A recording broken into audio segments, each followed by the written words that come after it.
ਸਤਿ ਸ਼੍ਰੀ ਅਕਾਲ। ਤੁਸੀਂ ਦੇਖ ਰਹੇ ਹੋ ਪੰਜਾਬ ਮੇਲ ਯੂਐਸਏ ਟੀਵੀ। ਮੈਂ ਹਾਂ ਬरुण ਕੌਰ ਮਾਨ। ਖਬਰਾਂ ਦੇ ਬੁਲੇਟਿਨ ਵਿੱਚ ਤੁਹਾਡਾ ਸਵਾਗਤ। ਪੇਸ਼ ਨੇ ਪਹਿਲਾਂ ਚੋਣਵੀਆਂ ਖਬਰਾਂ।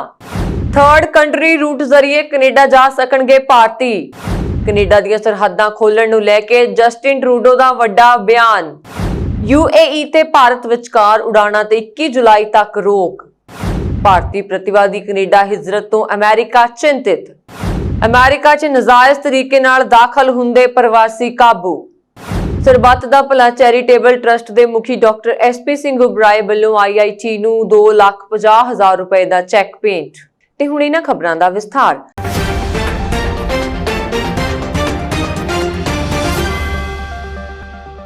ਭਾਰਤ ਵਿੱਚ ਕੋਰੋਨਾ ਦੇ ਵੱਧਦੇ ਮਾਮਲਿਆਂ ਕਾਰਨ ਕਈ ਦੇਸ਼ਾਂ ਨੇ ਭਾਰਤੀਆਂ ਦੇ ਦਾਖਲ ਹੋਣ ਤੇ ਪਾਬੰਦੀ ਲਗਾਈ ਹੋਈ ਸੀ, ਪਰ ਟੀਕਾਕਰਨ ਮਗਰੋਂ ਜ਼ਿਆਦਾਤਰ ਦੇਸ਼ਾਂ ਨੇ ਕੁਝ ਸ਼ਰਤਾਂ ਪਾਬੰਦੀ ਵਿੱਚ ਛੋੜ ਦਿੱਤੀ ਹੈ। ਇਸੇ ਤਰ੍ਹਾਂ ਕੋਰੋਨਾ ਮਹਾਮਾਰੀ ਕਾਰਨ ਭਾਰਤ ਅਤੇ ਕੈਨੇਡਾ ਵਿਚਕਾਰ ਵੀ ਉਡਾਣਾਂ 21 ਜੁਲਾਈ ਤੱਕ ਮੁਅੱਤਲ ਹਨ, ਪਰ ਕੈਨੇਡਾ ਨੇ ਹੁਣ ਪੂਰੀ ਤਰ੍ਹਾਂ ਨਾਲ ਟੀਕਾਕਰਨ ਕਰਵਾ ਚੁੱਕੇ ਲੋਕਾਂ ਲਈ ਆਪਣੇ ਦੇਸ਼ ਦੇ ਦਰਵਾਜ਼ੇ ਖੋਲ੍ਹ ਦਿੱਤੇ। ਕੈਨੇਡਾ ਨੇ ਥਰਡ ਕੰਟਰੀ ਰੂਟ ਤੋਂ ਆਉਣ ਵਾਲੇ ਭਾਰਤੀਆਂ ਨੂੰ ਆਪਣੇ ਦੇਸ਼ ਵਿੱਚ ਆਉਣ ਦੀ ਆਗਿਆ ਦੇ ਦਿੱਤੀ। ਕੈਨੇਡਾ ਨੇ ਇਸ ਸੰਬੰਧ ਵਿੱਚ ਅਪਡੇਟਡ ਟਰੈਵਲ ਐਡਵਾਈਜ਼ਰੀ ਵੀ ਜਾਰੀ ਕਰ ਦਿੱਤੀ ਹੈ। ਕੈਨੇਡਾ ਦੇ ਸਰਕਾਰੀ ਯਾਤਰਾ ਸਲਾਹਕਾਰ ਨੇ ਆਪਣੇ ਬਿਆਨ ਵਿੱਚ ਕਿਹਾ ਹੈ ਕਿ ਭਾਰਤ ਤੋਂ ਕੈਨੇਡਾ ਜਾਣ ਵਾਲੇ ਲੋਕ ਅਸਿੱਧੇ ਰਸਤੇ ਦੀ ਫਲਾਈਟ ਤੋਂ ਕੈਨੇਡਾ ਜਾ ਸਕਦੇ ਨੇ। ਇਸ ਦੌਰਾਨ ਉਹਨਾਂ ਨੂੰ ਕੋਵਿਡ ਟੈਸਟ ਪ੍ਰਕਿਰਿਆ ਵਿੱਚੋਂ ਲੰਘਣਾ ਹੋਵੇਗਾ। ਰਿਪੋਰਟ ਨੈਗੇਟਿਵ ਹੋਣ ਤੇ ਹੀ ਫਲਾਈਟ ਵਿੱਚ ਬੋਰਡਿੰਗ ਦੀ ਆਗਿਆ ਹੋਵੇਗੀ। ਯਾਤਰਾ ਸੰਬੰਧੀ ਸਲਾਹ ਵਿੱਚ ਕਿਹਾ ਗਿਆ ਹੈ ਕਿ ਕੋਵਿਡ ਨੈਗੇਟਿਵ ਰਿਪੋਰਟ ਤੀਜੇ ਦੇਸ਼ ਦੀ ਹੀ ਹੋਣੀ ਚਾਹੀਦੀ ਹੈ, ਕਿਉਂਕਿ ਕੈਨੇਡਾ ਭਾਰਤ ਦੀ ਮੋਲੀਕਿਊਲਰ ਟੈਸਟ ਰਿਪੋਰਟ ਨੂੰ ਫਿਲਹਾਲ ਸਵੀਕਾਰ ਨਹੀਂ ਕਰ ਸਕਦਾ। ਕੈਨੇਡਾ ਸਰਕਾਰ ਨੇ ਭਾਰਤ ਲਈ ਇੱਕ ਗਲੋਬਲ ਯਾਤਰਾ ਸੰਬੰਧੀ ਸਲਾਹ ਜਾਰੀ ਕੀਤੀ। ਇਸ ਵਿੱਚ ਕਿਹਾ ਗਿਆ ਹੈ ਕਿ ਜੇਕਰ ਕੋਈ ਯਾਤਰੀ ਜੋ ਪਹਿਲਾਂ ਕੋਰੋਨਾ ਪੀੜਤ ਪਾਇਆ ਗਿਆ ਹੋਵੇ ਅਤੇ ਉਹ ਕੈਨੇਡਾ ਦੀ ਯਾਤਰਾ ਕਰਨ ਵਾਲਾ ਹੈ ਤਾਂ ਉਸ ਨੂੰ ਕੋਰੋਨਾ ਟੈਸਟ ਰਿਪੋਰਟ ਦਿਖਾਉਣੀ ਹੋਵੇਗੀ। ਕੋਰੋਨਾ ਟੈਸਟ ਯਾਤਰਾ ਤੋਂ ਪਹਿਲੇ 14 ਤੋਂ 90 ਦਿਨ ਦੇ ਵਿਚਕਾਰ ਹੀ ਹੋਣਾ ਚਾਹੀਦਾ ਹੈ। ਇਹ ਰਿਪੋਰਟ ਕਿਸੇ ਤੀਜੇ ਦੇਸ਼ ਦੀ ਹੋਣੀ ਚਾਹੀਦੀ ਹੈ। ਇਸ ਤੋਂ ਇਲਾਵਾ ਜੇਕਰ ਕੋਈ ਯਾਤਰੀ ਪੋਜ਼ਿਟਿਵ ਆਉਂਦਾ ਹੈ ਤਾਂ ਉਸ ਨੂੰ ਤੀਜੇ ਦੇਸ਼ ਵਿੱਚ 14 ਦਿਨ ਇਕਾਂਤਵਾਸ ਵਿੱਚ ਬਿਤਾਉਣੇ ਹੋਣਗੇ। ਕੈਨੇਡਾ ਦੀ ਇਸ ਅਪਡੇਟਡ ਯਾਤਰਾ ਸਲਾਹ ਨਾਲ ਪੇਸ਼ੇਵਰਾਂ, ਵਿਦਿਆਰਥੀਆਂ ਜਾਂ ਹੋਰ ਕਾਰਨਾਂ ਤੋਂ ਦੇਸ਼ ਦੀ ਯਾਤਰਾ ਕਰਨ ਦੇ ਚਾਹਵਾਨ ਭਾਰਤੀਆਂ ਦੀ ਸਮੱਸਿਆ ਵਧਾ ਦਿੱਤੀ ਗਈ ਹੈ।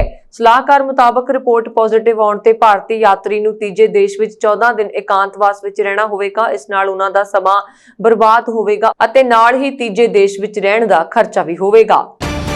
ਕੈਨੇਡਾ ਦੇ ਪ੍ਰਧਾਨ ਮੰਤਰੀ ਜਸਟਿਨ ਟਰੂਡੋ ਨੇ ਵੀਰਵਾਰ ਨੂੰ ਕਿਹਾ ਕਿ ਕੈਨੇਡਾ ਐਂਟੀ ਕੋਵਿਡ-19 ਟੀਕੇ ਦੀਆਂ ਸਾਰੀਆਂ ਖੁਰਾਕਾਂ ਲੈ ਚੁੱਕੇ ਅਮਰੀਕੀ ਨਾਗਰਿਕਾਂ ਨੂੰ ਮੱਧ ਅਗਸਤ ਤੋਂ ਗੈਰ ਜ਼ਰੂਰੀ ਯਾਤਰਾ ਲਈ ਦੇਸ਼ ਆਉਣ ਦੀ ਆਗਿਆ ਦੇ ਸਕਦਾ ਹੈ।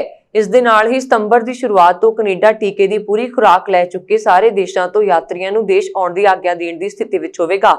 ਟਰੂਡੋ ਨੇ ਕੈਨੇਡਾ ਦੇ ਸੂਬਿਆਂ ਵਿੱਚ ਨੇਤਾਵਾਂ ਨਾਲ ਗੱਲ ਕੀਤੀ, ਜਿਸ ਮਗਰੋਂ ਉਹਨਾਂ ਦੇ ਦਫ਼ਤਰ ਨੇ ਗੱਲਬਾਤ ਦਾ ਵੇਰਵਾ ਜਾਰੀ ਕੀਤਾ।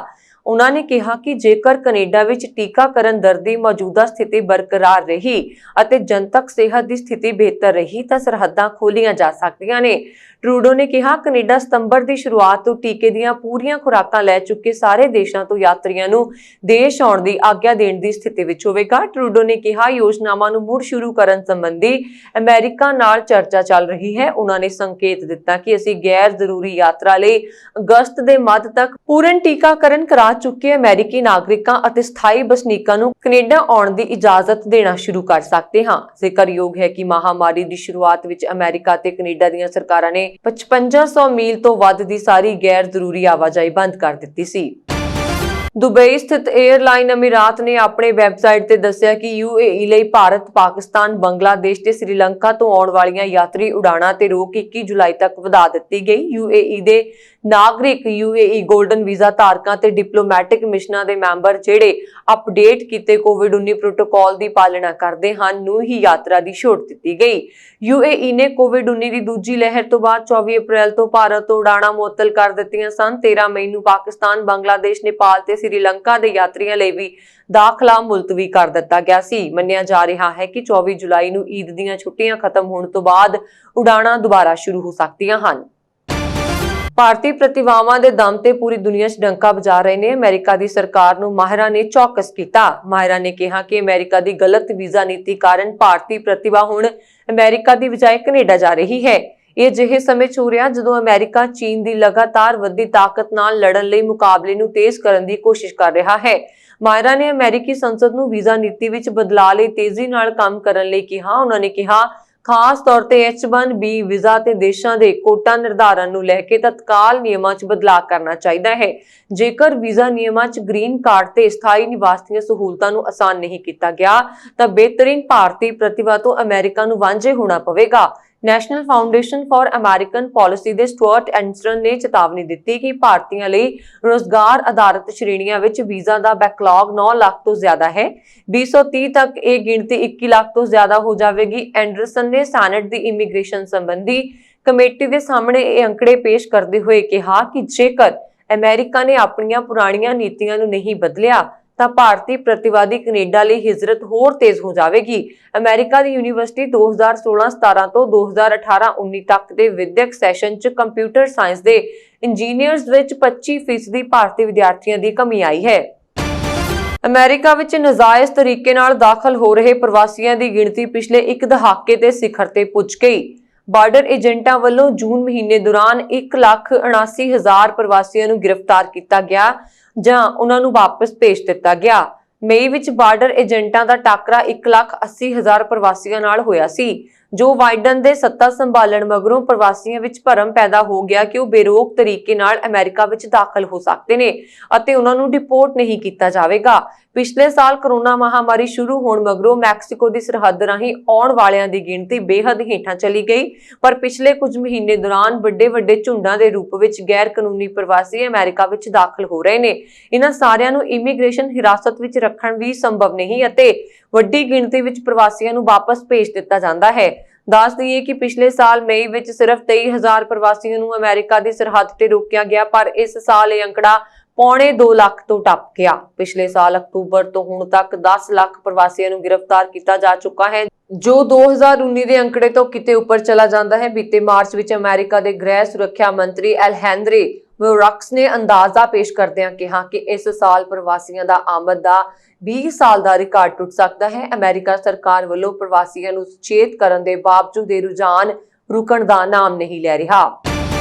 ਹਰ ਔਖੀ ਘੜੀ ਵੇਲੇ ਸਮਾਜ ਸੇਵਾ ਦੇ ਵੱਖ-ਵੱਖ ਖੇਤਰਾਂ ਵਿੱਚ ਸਭ ਤੋਂ ਅੱਗੇ ਹੋ ਕੇ ਮਿਸਾਲੀ ਸੇਵਾ ਕਾਰਜ ਨਿਭਾਉਣ ਵਾਲੇ ਦੁਬਈ ਦੇ ਉੱਘੇ ਕਾਰੋਬਾਰ ਅਤੇ ਸਰਬੱਤ ਦਾ ਭਲਾ ਚੈਰੀਟੇਬਲ ਟਰਸਟ ਦੇ ਮੁਖੀ ਡਾਕਟਰ SP ਸਿੰਘ ਉਬਰਾਏ ਨੇ ਇੱਕ ਵਾਰ ਮੁੜ ਇਸ ਔਖੀ ਘੜੀ ਵੇਲੇ IIT ਕਾਲਜ ਰੋਪੜ ਦੇ ਵਿਦਿਆਰਥੀਆਂ, ਪ੍ਰੋਫੈਸਰਾਂ ਨੂੰ ਉਤਸ਼ਾਹਿਤ ਕਰਨ ਲਈ ਅਤੇ ਸਮਾਜ ਭਲਾਈ ਦੇ ਕੰਮਾਂ ਵਿੱਚ ਮੋਹਰੀ ਹੋ ਕੇ ਪਿਛਲੇ ਸਾਲ ਦੀ ਤਰ੍ਹਾਂ ਇਸ ਸਾਲ ਵੀ ਆਪਣਾ ਵੱਡਮੁੱਲਾ ਯੋਗਦਾਨ ਪਾਇਆ।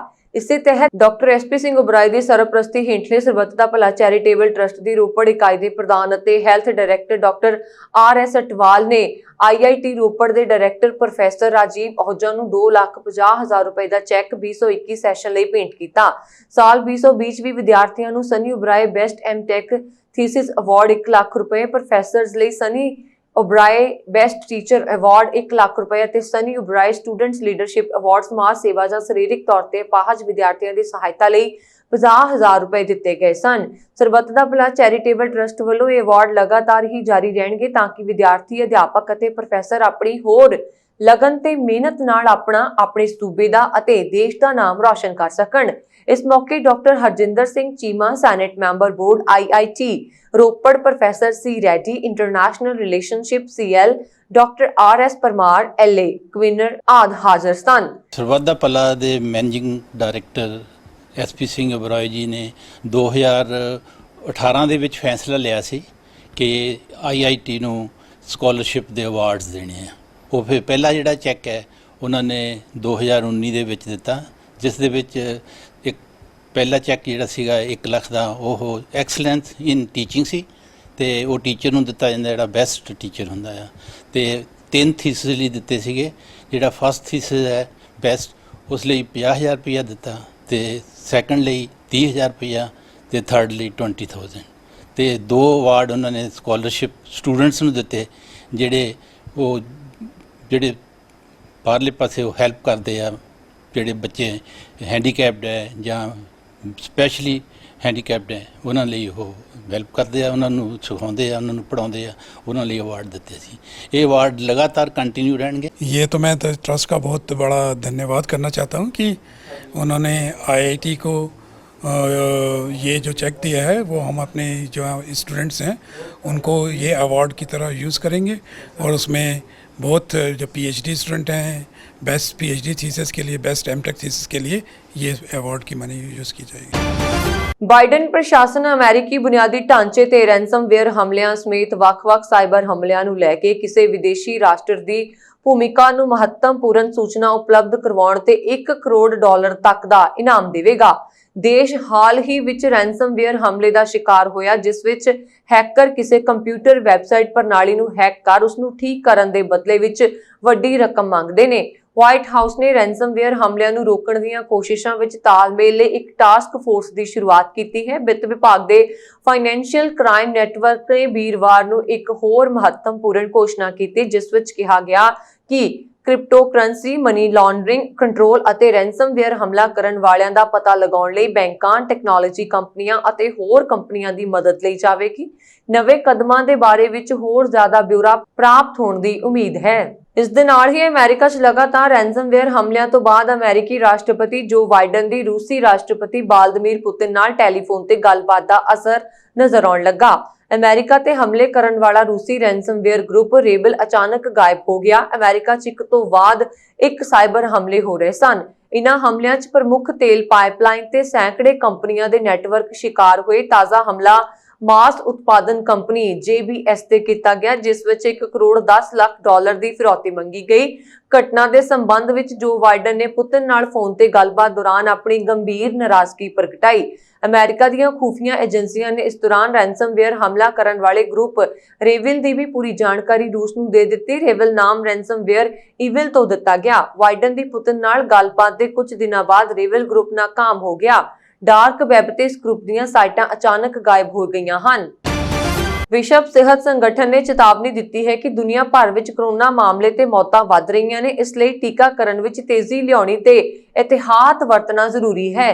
ਹਾਲ ਹੀ ਵਿੱਚ ਕੋਰੋਨਾ ਮਾਮਲਿਆਂ ਵਿੱਚ ਆਏ ਉਛਾਲ ਕਾਰਨ ਅਮਰੀਕਾ ਵਿੱਚ ਸਭ ਤੋਂ ਵੱਧ ਆਬਾਦੀ ਵਾਲੀ ਕਾਉਂਟੀ ਲਾਸ ਏਂਜਲਸ ਵਿੱਚ ਇੰਡੋਰ ਸਮਾਗਮਾਂ ਜਾਂ ਇਕੱਠ ਦੌਰਾਨ ਲੋਕਾਂ ਲਈ ਮਾਸਕ ਪਾਉਣਾ ਲਾਜ਼ਮੀ ਹੋਵੇਗਾ।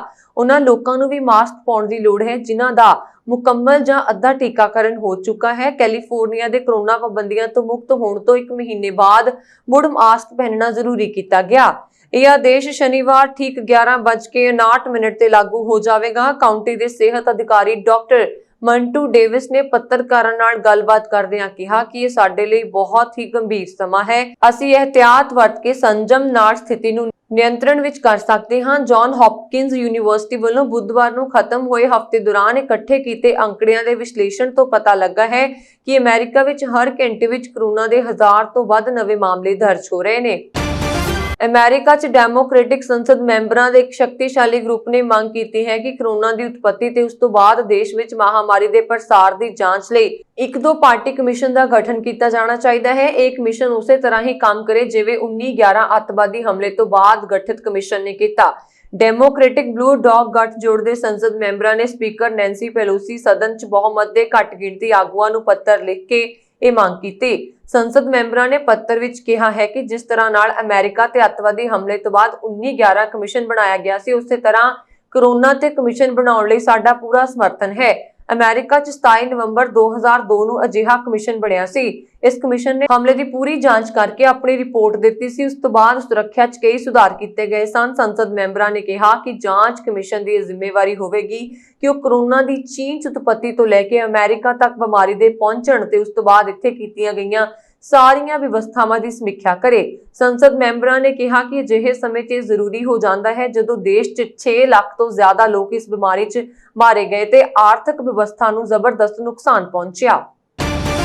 ਅਮਰੀਕੀ ਕੰਪਨੀ ਜੌਨਸਨ ਐਂਡ ਜੌਨਸਨ ਨੇ ਆਪਣੇ ਸਨਸਕ੍ਰੀਨ ਉਤਪਾਦਾਂ ਨੂੰ ਬਾਜ਼ਾਰ ਤੋਂ ਵਾਪਸ ਲੈਣ ਦਾ ਫੈਸਲਾ ਕੀਤਾ। ਉਸਦੇ ਕੁਝ ਉਤਪਾਦਾਂ 'ਚ ਘੱਟ ਮਾਤਰਾ 'ਚ ਬੈਂਜ਼ੀਨ ਮਿਲਿਆ ਹੈ। ਇਹ ਉਹ ਕੈਮੀਕਲ ਹੈ ਜਿਸ ਨਾਲ ਕੈਂਸਰ ਦਾ ਖਤਰਾ ਰਹਿੰਦਾ ਹੈ। ਇੱਕ ਸਮਾਚਾਰ ਏਜੰਸੀ ਅਨੁਸਾਰ ਜਦੋਂ ਸਨਸਕ੍ਰੀਨ ਉਤਪਾਦਾਂ ਦਾ ਅੰਦਰੂਨੀ ਪ੍ਰੀਖਣ ਕੀਤਾ ਗਿਆ ਤਾਂ ਇਹਨਾਂ 'ਚ ਕੈਂਸਰ ਕਰਨ ਵਾਲੇ ਕੈਮੀਕਲ ਦਾ ਪਤਾ ਲੱਗਾ। ਕੰਪਨੀ ਨੇ ਸਾਵਧਾਨੀ ਵਰਤਦਿਆਂ ਉਤਪਾਦਾਂ ਦੀ ਵਾਪਸੀ ਦਾ ਫੈਸਲਾ ਕੀਤਾ। ਭਾਰਤ ਦੀ ਕੇਂਦਰ ਸਰਕਾਰ ਵਾਂਗ ਨਿਊਜ਼ੀਲੈਂਡ 'ਚ ਵੀ ਜੈਸਿੰਡਾ ਸਰਕਾਰ ਵੱਲੋਂ ਕੁਝ ਨਵੇਂ ਖੇਤੀ ਬਿੱਲ ਲਿਆਂਦੇ ਜਾ ਰਹੇ ਨੇ। ਇਹਨਾਂ ਬਿੱਲਾਂ ਦੇ ਵਿਰੋਧ ਵਿੱਚ ਨਿਊਜ਼ੀਲੈਂਡ ਦੇ ਕਿਸਾਨ ग्राउंड्सवेल मूवमेंट तहत इकट्ठे हो गए। इस दे तहत न्यूजीलैंड ਦੇ 47 ਛੋਟੇ ਵੱਡੇ ਸ਼ਹਿਰਾਂ 'ਚ नो फार्मर नो फूड ਦੇ ਸਲੋਗਨ ਤਹਿਤ ਟਰੈਕਟਰ ਅਤੇ ਜੂਟ ਮਾਰਚ ਕੀਤੇ ਗਏ। ਇਸ ਨਾਲ ਕਿਸਾਨਾਂ ਦੇ ਕੁੱਤੇ ਵੀ ਸਨ ਭਾਵ ਕਿ ਉਹ ਸਰਕਾਰ ਨੂੰ ਆਪਣੇ ਖੇਤਾਂ 'ਚ ਵੜਨ ਨਹੀਂ ਦੇਣਗੇ। ਇਸੇ ਤਰ੍ਹਾਂ ਦੇ ਸਭ ਤੋਂ ਵੱਡੇ ਮਾਰਚਾਂ ਵਿੱਚੋਂ ਇੱਕ ਆਕਲੈਂਡ ਦੇ ਕੁਈਨਜ਼ ਸਟਰੀਟ 'ਚ ਕੱਢੇ ਗਏ ਮਾਰਚ ਦੀਆਂ ਕੁਝ ਤਸਵੀਰਾਂ ਸਾਹਮਣੇ ਆਈਆਂ। ਜਾਣਕਾਰੀ ਮੁਤਾਬਕ ਪ੍ਰਧਾਨ ਮੰਤਰੀ ਜਸਿੰਡਾ अर्डन ने किसानों ਨੂੰ उक्त बिलों बाबत उन्हां दे इतराज़ां प्रति टेबल ते बैठ के गल करन दा सद्दा दे दिता है। जिक्रयोग है कि भारत की केंद्र सरकार वालों पास किए गए बिलों का भारतीय किसानों वालों जोरदार विरोध किया जा रहा है। किसानों का यह प्रदर्शन बीते 8 महीने तो जारी है। सरकार और किसानों विचाले कई दौर की वार्ता के बाद अजे तक कोई हल नहीं निकलिया। अफगानिस्तान विच संयुक्त राष्ट्र की मनुखी सेवा के प्रमुख ने तालिबान के हमले के प्रभाव नाल नजिठण देश की 1/3 आबादी नूं कुपोषण तो बचाउण सोके की गंभीर स्थिति के लिहाज नाल अते इस साल स्वदेश आए 6,27,000 अफगानां जिन्हां विच ज्यादातर गुआंढी ईरान तो परते हन अजिहे लोकां दी मदद लई वीरवार नूं 85 करोड़ डॉलर की मदद देण दी अपील कीती। रमीज अलकब्रोव ने राजधानी काबुल तो डिजिटल ढंग नाल बैठक के बाद संयुक्त राष्ट्र हैडकुआटर विच पत्रकारां नूं दस्सिया कि घट्टो घट 8 करोड़ अफगानां नूं मदद की लोड़ है अते संयुक्त राष्ट्र की इन्हां विचों घट्टो घट 1.57 करोड़ लोकां नूं मदद देण दी योजना है। उन्होंने कहा कि संयुक्त राष्ट्र ने 1.3 अरब डॉलर की अपील की सी पर सिर्फ 37% राशि मतलब 45 करोड़ डॉलर ही जुटाए जा सके हैं। अमेरिका ने सब तो वध दान दिता है। उन्होंने कहा कि बाकी 85 करोड़ डॉलर की बहुत ज्यादा लोड़ है। अमेरिका ते नाटो देशों के सैनिकों ने लगभग 20 साल बाद अफगानिस्तान तो अपनी वापसी लगभग पूरी कर ली है। श्री नवजोत सिंह सिद्धू ने शुक्रवार ਨੂੰ ਪਾਰਟੀ ਦੀ ਪ੍ਰਧਾਨ ਸੋਨੀਆ ਗਾਂਧੀ ਨਾਲ ਮੁਲਾਕਾਤ ਕੀਤੀ। ਮੁਲਾਕਾਤ ਅਜਿਹੇ ਸਮੇਂ ਹੋਈ ਜਦੋਂ ਪਾਰਟੀ ਦੀ ਪੰਜਾਬ ਇਕਾਈ ਵਿੱਚ ਜਥੇਬੰਦਕ ਤਬਦੀਲੀ ਦੀ ਤਿਆਰੀ ਕਰਨ ਅਤੇ ਸਿੱਧੂ ਨੂੰ ਇਸ ਵਿੱਚ ਅਹਿਮ ਭੂਮਿਕਾ ਦੇਣ ਦੀ ਗੱਲ ਕੀਤੀ ਜਾ ਰਹੀ ਹੈ। ਸੂਤਰਾਂ ਅਨੁਸਾਰ ਕਾਂਗਰਸ ਦੇ ਸਾਬਕਾ ਪ੍ਰਧਾਨ ਰਾਹੁਲ ਗਾਂਧੀ ਅਤੇ ਪਾਰਟੀ ਦੇ ਪੰਜਾਬ ਇੰਚਾਰਜ ਹਰੀਸ਼ ਰਾਵਤ ਵੀ ਇਸ ਵਿੱਚ ਸ਼ਾਮਲ ਸਨ। ਮੀਟਿੰਗ ਬਾਅਦ श्री ਰਾਵਤ ਨੇ ਕਿਹਾ कि राज की प्रधानगी बारे हाले कोई अंतिम फैसला नहीं किया गया। फैसला श्रीमती सोनिया गांधी ने करना है। कांग्रेस हाईकमान वालों नवजोत सिद्धू ਨੂੰ पंजाब कांग्रेस का प्रधान थापे जाण ਦੇ ਸੰਕੇਤਾਂ ਦਰਮਿਆਨ ਮੁੱਖ ਮੰਤਰੀ ਕੈਪਟਨ ਅਮਰਿੰਦਰ ਸਿੰਘ ਨੇ ਦੋ ਟੁਕ ਸ਼ਬਦਾਂ ਵਿੱਚ ਸਾਫ਼ ਕਰ ਦਿੱਤਾ ਕਿ ਉਹ ਆਗਾਮੀ ਚੋਣਾਂ 'ਚ ਕਾਂਗਰਸ ਨੂੰ ਜਿਤਾਉਣ ਲਈ ਸਾਲ 2017 ਵਾਂਗ ਖੁਦ ਅਗਵਾਈ ਕਰਨਗੇ। ਮੁੱਖ ਮੰਤਰੀ ਦੇ ਮੀਡੀਆ ਸਲਾਹਕਾਰ ਰਵੀਨ ਠੁਕਰਾਲ ਨੇ ਅਮਰਿੰਦਰ ਸਿੰਘ ਦੇ ਅਸਤੀਫੇ ਬਾਰੇ ਚੱਲ ਰਹੀਆਂ ਅਫਵਾਹਾਂ ਨੂੰ ਰੱਦ ਕਰਦਿਆਂ ਕਿਹਾ ਕਿ ਮੀਡੀਆ ਗਲਤ ਕਿਆਸ ਲਗਾਉਣ ਤੋਂ ਗੁਰੇਜ਼ ਕਰੇ। ਮੁੱਖ ਮੰਤਰੀ ਨੇ ਕਿਹਾ ਕਿ ਉਹਨਾਂ ਹਾਈਕਮਾਨ ਨੂੰ ਅਜਿਹੀ ਕੋਈ ਪੇਸ਼ਕਸ਼ ਨਹੀਂ ਕੀਤੀ। ਕਾਬਿਲੇ ਗੌਰ ਹੈ ਕਿ ਪੰਜਾਬ ਮਾਮਲਿਆਂ ਦੇ ਇੰਚਾਰਜ ਹਰੀਸ਼ ਰਾਵਤ ਦੇ ਹਵਾਲੇ ਨਾਲ ਦੁਪਹਿਰੇ ਖਬਰਾਂ ਨਸ਼ਰ ਹੋਈਆਂ ਸਨ ਕਿ ਕਾਂਗਰਸ ਹਾਈਕਮਾਨ ਨੇ ਪੰਜਾਬ ਕਾਂਗਰਸ ਦੇ ਘਰੇਲੂ ਕਲੇਸ਼ ਨੂੰ ਸਮੇਟਦਿਆਂ ਕਾਂਗਰਸੀ ਨੇਤਾ ਨਵਜੋਤ ਸਿੱਧੂ ਨੂੰ ਪੰਜਾਬ ਕਾਂਗਰਸ ਦਾ ਪ੍ਰਧਾਨ ਬਣਾਏ ਜਾਣ ਲਈ ਹਰੀ ਝੰਡੀ ਦੇ ਦਿੱਤੀ ਹੈ। ਇਹ ਵੀ ਕਿਹਾ ਗਿਆ ਕਿ ਆਗਾਮੀ ਚੋਣਾਂ ਜਿੱਤਣ ਲਈ ਹਾਈਕਮਾਨ ਨੇ ਲੰਬੇ ਸਿਆਸੀ ਮੰਥਨ ਦੌਰਾਨ ਪੰਜਾਬ ਕਾਂਗਰਸ ਵਿਚਲੇ ਆਪਸੀ ਮਤਭੇਦਾਂ ਦੇ ਖਾਤਮੇ ਲਈ ਜੋ ਸ਼ਾਂਤੀ ਫਾਰਮੂਲਾ ਤਿਆਰ ਕੀਤਾ ਉਸ ਮੁਤਾਬਕ ਪੰਜਾਬ ਕਾਂਗਰਸ ਦੀ ਕਮਾਨ ਨਵਜੋਤ ਸਿੱਧੂ ਨੂੰ ਸੌਂਪੀ ਜਾਣੀ ਹੈ। ਅਧਿਕਾਰਤ ਸਰੋਤਾਂ ਨੇ ਹਾਲਾਂਕਿ ਇਸ ਤੱਥ ਦੀ ਨਾ ਪੁਸ਼ਟੀ ਕੀਤੀ ਹੈ ਨਾ ਹੀ ਇਸ ਨੂੰ ਰੱਦ ਕੀਤਾ ਹੈ। ਇਹ ਸਨ ਹੁਣ ਤੱਕ ਦੀਆਂ ਖਬਰਾਂ। ਮੈਨੂੰ ਵਰੁਣ ਕੌਰ ਮਾਨ ਨੂੰ ਦਿਓ ਆ ਗਿਆ। ਹੋਰ ਖਬਰਾਂ ਦੇ ਲਈ ਸਾਡਾ YouTube ਚੈਨਲ ਪੰਜਾਬ ਮੇਲ USA TV ਸਬਸਕ੍ਰਾਈਬ ਕਰਨਾ ਨਾ ਭੁੱਲਣਾ। ਸਤਿ ਸ਼੍ਰੀ ਅਕਾਲ।